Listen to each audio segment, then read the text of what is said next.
Hi all welcome back to Yashu ಅಡುಗೆ ಮನೆ. ನಾನು ಬಂದಿರೋದು ಸಂಕ್ರಾಂತಿ ಸ್ಪೆಷಲ್ ರೆಸಿಪಿ ಮುರುಕುಲು ರೆಸಿಪಿಯೊಂದಿಗೆ. ಹೆಂಗೆ ಮಾಡೋದು ಈಸಿಯಾಗಿ ಅಂತ ನೋಡೋಣ ಬನ್ನಿ.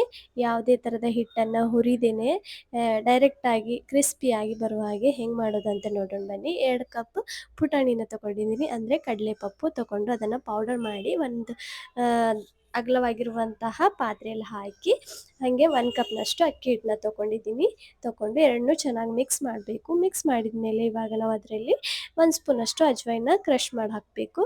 ಹಾಕಿದ ಮೇಲೆ ರುಚಿಗೆ ತಕ್ಕಷ್ಟು ಉಪ್ಪು, ಒಂದು 3 ಸ್ಪೂನಷ್ಟು ಖಾರ, 1 ಸ್ಪೂನಷ್ಟು ಅರಿಶಿನ ಹಾಕಿ ಫಸ್ಟು ಚೆನ್ನಾಗಿ ಕೈಯಿಂದ ಮಿಕ್ಸ್ ಮಾಡಬೇಕು. ಎಲ್ಲನೂ ಚೆನ್ನಾಗಿ ಮಿಕ್ಸ್ ಆಗಬೇಕು. ಆ ಥರ ಮಿಕ್ಸ್ ಮಾಡಿದ ಮೇಲೆ ಇವಾಗ ನಾವು ಕಾಯಿಸಿಟ್ಟಿರುವಂಥ ಒಂದು 2 ಸ್ಪೂನ್ ಎಣ್ಣೆನ ಹಾಕ್ತಿದ್ದೀನಿ. ಚೆನ್ನಾಗಿ ಕಾಯಿಸಾದ್ಮೇಲೆ ಹಾಕಬೇಕು. ಹಾಕಿ ಅದನ್ನು ಸ್ಪೂನಿಂದ ಚೆನ್ನಾಗಿ ಮಿಕ್ಸ್ ಮಾಡಬೇಕು. ಖಾರ, ಉಪ್ಪು, ಎಣ್ಣೆ ಎಲ್ಲನೂ ಚೆನ್ನಾಗಿ ಮಿಕ್ಸ್ ಆಗಬೇಕು. ನಾವು ಉಂಡೆ ಕಟ್ಟಿದ್ರೆ ಗಟ್ಟಿ ಅನಿಸ್ಬೇಕು. ಆ ಥರ ಮಿಕ್ಸ್ ಮಾಡಿದ ಮೇಲೆ ಇವಾಗ ಸ್ವಲ್ಪ ನೀರು ಹಾಕ್ಕೊಂಡು ಹಿಟ್ಟನ್ನು ನಾವು ಕಲಿಸ್ಬೇಕು. ಹಿಟ್ಟನ್ನು ನೋಡಿ ಈ ಹದಕ್ಕೆ ಕಲಿಸ್ಬೇಕು. ಹಿಟ್ಟನ್ನು ಕಲಸಾದ್ಮೇಲೆ ಒಂದು 5-10 ನಿಮಿಷ ಸೈಡಿಗೆ ಇಡಬೇಕು. ಸೈಡಿಗಿಟ್ಟು ಇವಾಗ ನಾವು ಮುರುಕುಲು ಮಾಡುವಂತಹ ಒಂದು ಪಾತ್ರೆ ತೊಗೊಂಡು ಅದ್ರ ಒಳಗೆಲ್ಲ ಎಣ್ಣೆನ ಚೆನ್ನಾಗಿ ಸ್ಪ್ರೆಡ್ ಮಾಡಬೇಕು. ಎಣ್ಣೆನ ಚೆನ್ನಾಗಿ ಸವರಾದ್ಮೇಲೆ ಇವಾಗ ಹಿಟ್ಟನ್ನು ತೊಗೊಂಡು ಅದರಲ್ಲಿ ಹಾಕೋದಷ್ಟೇನೆ. ನಾನು ಫಸ್ಟು ಒಂದು ಪ್ಲೇಟ್ ತೊಗೊಂಡು ಆ ಪ್ಲೇಟ್ನಲ್ಲೆಲ್ಲನೂ ಹಾಕ್ತಿದ್ದೀನಿ.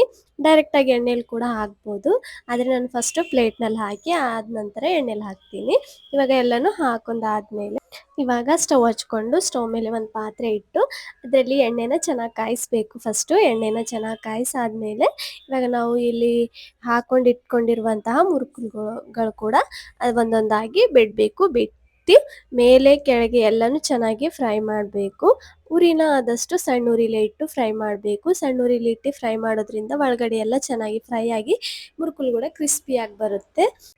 ಫ್ರೈ ಮಾಡಿದ ಮೇಲೆ ತೆಗೆದು ಒಂದು ಪಾತ್ರೆಯಲ್ಲಿ ಹಾಕಿ ಇವಾಗ ನೋಡಿ ನಾನು ಈ ಥರ ಸಣ್ಣ ಪ್ಲೇಟ್ ಮೇಲೆ ಕೂಡ ಹಾಕಿದ್ದೀನಿ. ನೋಡಿ ರೆಡಿ ಆಯಿತು ನಮ್ಮ ಸೂಪರ್ ಟೇಸ್ಟಿ ಮತ್ತು ತುಂಬ ಕ್ರಿಸ್ಪಿಯಾಗಿರುವಂತಹ ಮುರುಕುಲು ರೆಸಿಪಿ.